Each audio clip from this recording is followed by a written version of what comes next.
Otang bozor, onang bozor. Bugun o'rtog'im bilan birgalikda kim ko'p barakali bozor qilish o'yinini o'ynamoqchimiz. Ikkalamizning qo'limizda ham 500 ming so'mdan pul. Kim ko'p va barakali bozor qilishini hali oxirida ko'ramiz. Baribir men yutaman. Sening gilos nech puldan? 15 ming.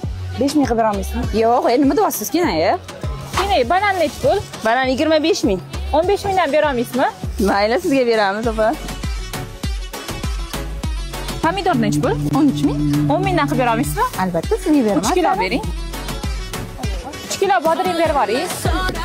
Bular nech puldan?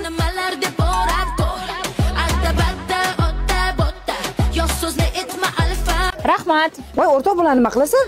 Birinchidan uyum toza turish uchun, ikkinchidan 50 ming so'mga Gras mahsulotlaridan xohlagan narsangni olsang, Azilet Goldni sovg'aga qo'shib berishadi. Wow. Feruz, 50 million so'mlik sovg'alar bilan qimmatbaho sovg'alar yutib olish xohlaysanmi? Albatta. Buning uchun Gras Uzubi va Mikhail Grachovning Instagram sahifasiga obuna bo'lish kerak. Sovg'alar juda ham zo'r. iPhone 16 Pro, AirPods Pro va 1 yillik maishiy kimyo to'plamini yutib olish imkoniyati ham bor. Gras mahsulotlarini xonadoningda ishlatib, do'postli video olasan. Instagramga Reels joylab, Gras Uzubini belgilaysan va direktga kod keladi. Qimmatbaho sovg'alar 1-iyul kuni o'ynaladi.